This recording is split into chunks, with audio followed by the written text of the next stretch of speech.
Bom dia a todos, mais um vídeo começando aí para o canal da Primeira Igreja Batista, mais uma lição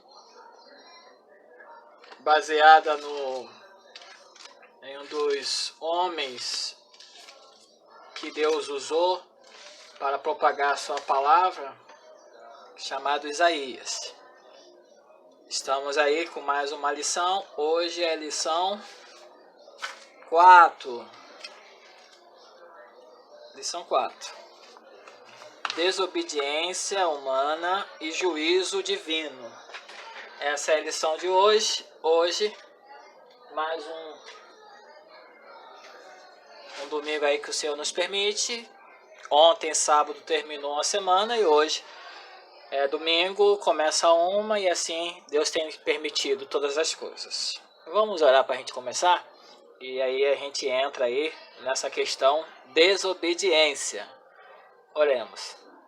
Deus, no nome de Cristo Jesus, obrigado por essa manhã de domingo, obrigado por esse dia que o Senhor já fez, sabendo que todas as coisas estão diante do Senhor, o Senhor sabe muito bem, e o Senhor deseja o melhor para a nossa vida nesse dia, início de semana. Muito obrigado pela sua graça, proteção, o Senhor está conosco, o Senhor está presente, pois o Senhor é o Deus presente, o Deus conosco. Muito obrigado por isso. No nome de Cristo Jesus, que essa lição, que essa informação sobre a desobediência, a gente reflita e reconheça que andávamos sem o Senhor Jesus Cristo, estávamos de acordo com o Senhor, portanto, em desobediência. Mas hoje é um novo dia, uma nova oportunidade que o Senhor concede, que a partir de hoje a gente ande em obediência à Tua palavra, aquilo que o Senhor deseja. No nome de Cristo Jesus, que a edificação chegue até nós, que a gente possa aprender verdadeiramente as informações vindas do Senhor. No nome de Jesus, amém. Desobediência humana e juízo de Deus, divino. Isaías 24. Tá? Isaías 24, por favor, pegue a sua Bíblia aí. Isaías é um profeta, esse profeta é considerado um profeta maior, junto com Jeremias, Daniel, Ezequiel, são considerados homens aí usados por Deus pela quantidade de capítulos pelos seus livros, tá? Então, um profeta maior. Isaías 24, versículo 22 diz assim: 22. Eles serão arrebanhados como prisioneiros numa masmorra, trancados numa prisão e castigados depois de muitos dias, tá? Isaías 24, versículo 22. Nosso instinto humano é otimista. E fiados em nossas capacidades, julgamos que estamos imunes a catástrofes e tudo continuará bem. Judá estava acomodada à paz e à prosperidade e era orgulhosa do seu passado abundante de intervenções milagrosas de Deus a seu favor. Mas Isaías tinha a missão de despertá-la para atentar às nuvens que estavam se formando e, sobretudo, se conscientizar do caráter irreversível das tempestades, pois elas estavam sendo determinadas por Deus. De nada valeria confiar no Egito, pois os juízos condenatórios de Deus alcançaria a todos por toda a terra. Por toda a terra, os juízos de Deus alcançaria a todos, a toda a terra. Contexto.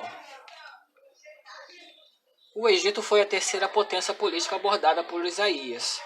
Aparece em conjunto com a Etiópia, pois nessa época era governada por etíopes que ficaram conhecidos como os faraós negros, dinastia no Egito, que dominaram o país entre os anos 751 e 655. Tartã era a designação assíria para um comandante militar. Asdod era uma cidade filisteia que estava rebelando contra o domínio da Síria. O ano O ano provável desse acontecimento foi 712, fora o relato dos capítulos 36 até 39. Essa é a última referência a datas no livro. Linguagem.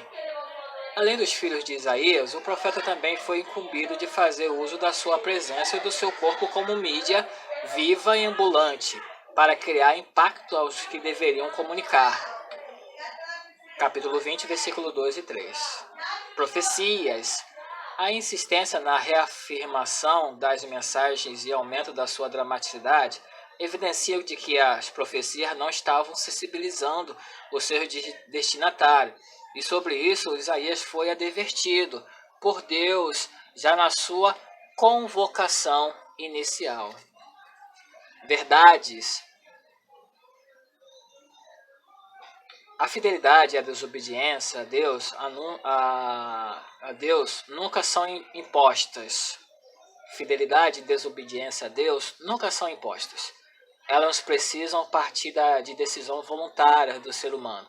Deus apenas, e com insistência, reitera o seu convite até por meio de alertas.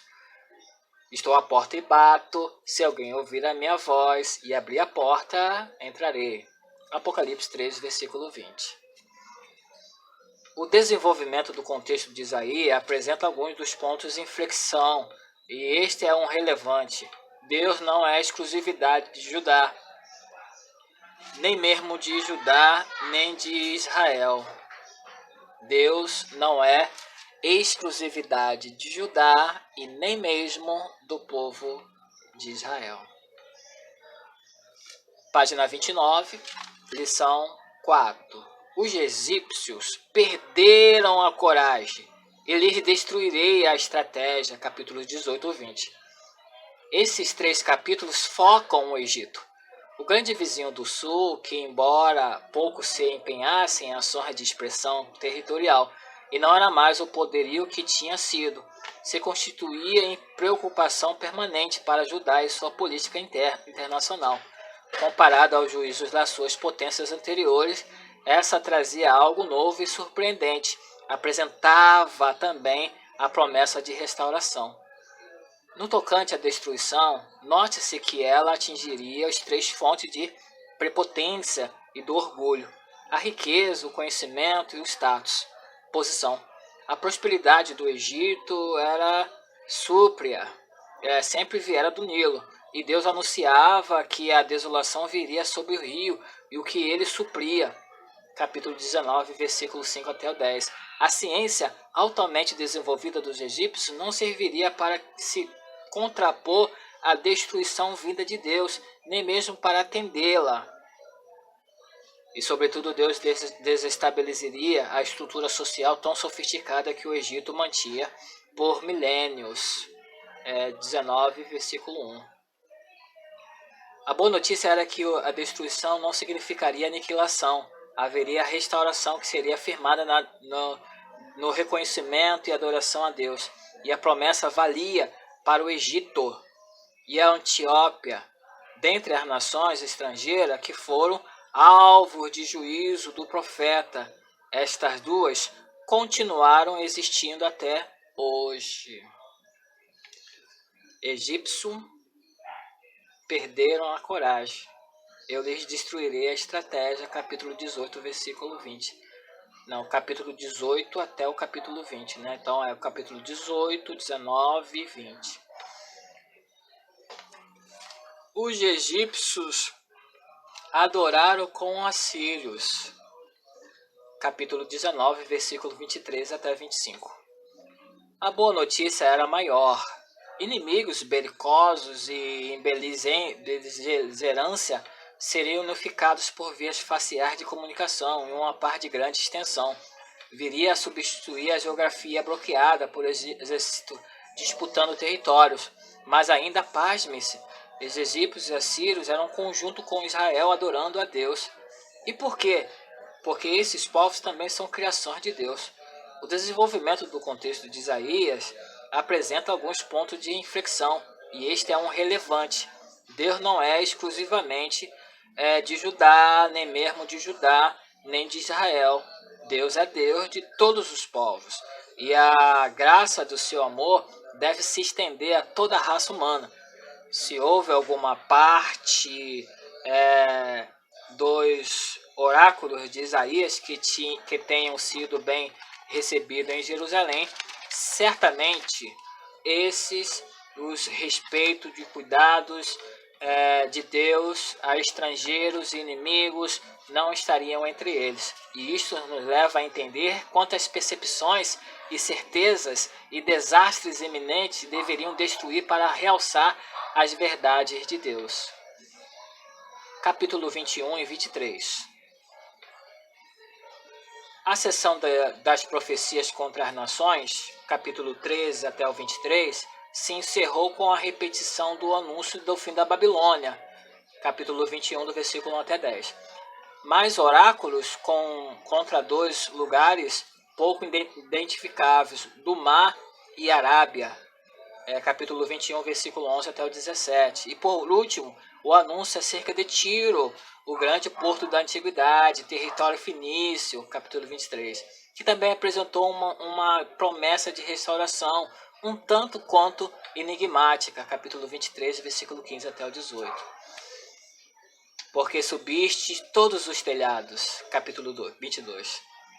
A antevisão de Jerusalém destruída aqui apresentada é dramática e de nada variam as medidas de preparo e preocupação, versículo 8, 11, capítulo 22, versículo 8 até o 11. Mas não é isto que a profecia queria ressaltar. O ponto aqui é a insensibilidade do povo para com a tragédia e sua incapacidade de compreender que aquilo vinha de Deus. Eles se colocaram como espectadores, empolheiros nas arquibancadas, em vez de lamentar, chorar e se humilhar, incapazes de ver a ação de Deus, estavam aceitando as suas mortes iminentes com a naturalidade existencialista, desejando apenas destruir de mais um bom churrasco na laje. O que para Deus era uma ofensa inaceitável. O restante do capítulo 22, o versículo 15 até 25, apresentou a única profecia do livro que trata de pessoas específicas que atuaram nos relatos dos capítulos 36 e 37. Porque subistes todos os telhados? Essa é a parte que eu li nesse instante aqui, baseado na página 30 da revista Isaías, o profeta da soberania de Deus. Mais um trecho aí. O Senhor arrasa a terra e a devasta. Capítulo 24 de Isaías. Depois do anúncio dos planos de Deus para Judá, para Israel e para as potências, os vizinhos, as profecias de Isaías se ampliam para a dimensão globalizada com a ação de Deus, atingindo a terra inteira. Devido à rebeldia e à malignidade do ser humano, em uma antevisão dos desastres ecológicos que apavoravam a nossa época. Versículo 4, versículo 5 do capítulo 24. Como sempre, a ação de devastação não seria o objetivo em si e algo maior era visado. O mundo precisava ser sacudido, como as oliveiras na colheita, para que os caídos se levantassem e reconhecessem Deus. Versículo 13 e versículo 15. No entanto, isto não seria feito por todos, pois os prepotentes não seriam convencidos. Versículo 16 e 20 do versículo 24. Os versículos finais, versículo 21 até 23, apontam para o juízo final com os poderes celestiais e terrestres, rebeldes, aprisionados em covas, ok? O Senhor arrasa para tomar uma atitude, fechando aí, né, essa lição, capítulo 4, logo depois o Senhor arrasa a terra e a devasta, para tomar uma atitude. O que acontecer com o povo? O que acontecer ao povo? Capítulo 24, versículo 2. Um pensamento perturbador que se desenvolve ao estudar Isaías é quanto à relação entre a responsabilidade individual e a responsabilidade coletiva. A Bíblia é clara que apenas nós somos responsáveis pelos nossos atos, dos quais seremos chamados a prestar conta. A par disto, A mensagem de Isaías enfatizou o erro coletivo e a condenação por causa dele, e ao deixar claro a abrangência do desastre que se anunciava, o que acontecerá ao povo, acontecerá ao sacerdote, ao servo e ao seu senhor, à serva e à sua senhora, ao comprador e ao vendedor, ao que empresta e ao que toma emprestado, ao credor e ao devedor. Não haverá escape. Capítulo 24, versículo 17 e 18. Como se diria hoje que no avião que cai, de nada valem os privilégios privilégios da primeira classe. Devemos com seriedade avaliar nossas responsabilidades para com as comunidades e a sociedade que integramos e a nossa participação, ainda que passiva, nos seus erros. Nada vale os privilégios da primeira classe. Devemos com seriedade avaliar nossas responsabilidades para que a comunidade e a sociedade que integramos e a nossa participação, ainda que passiva nos seus erros. Ninguém fica imune às consequências dos erros do coletivo, mas a promessa de Deus é que Ele, de algum modo, preserva os justos, capítulo 3, versículo 10, e conserva em paz os que confiam nele, 26, versículo 3. O que temos, o que sabemos, o que somos. Estas três características nos definem como pessoas e são a fonte do nosso senso de superioridade, caminho aberto para a desconsideração de Deus. Quanto mais confiamos nelas e delas nos orgulhamos, em conjunto ou parcialmente, mas nos inflamos em uma autossuficiência que expulsa a Deus o seu cuidado para tomar uma atitude, né? É isso. Então a gente precisa vermos, nos olharmos, chegarmos e ver se a desobediência humana é a nossa desobediência. Consequentemente, o juízo divino. Reflitamos em mais uma aula dessa semana e que Deus abençoe a todos. Deus, Tua palavra é verdadeira e clara. O Senhor nos ensina que devemos ser obedientes, porque a obediência tem mais valor e mais benefícios do que a desobediência. No nome de Cristo Jesus, que todos nós sejamos obedientes ao Senhor e à sua palavra. No nome de Cristo Jesus. Amém. Deus abençoe você, toda a sua família. Até o próximo vídeo.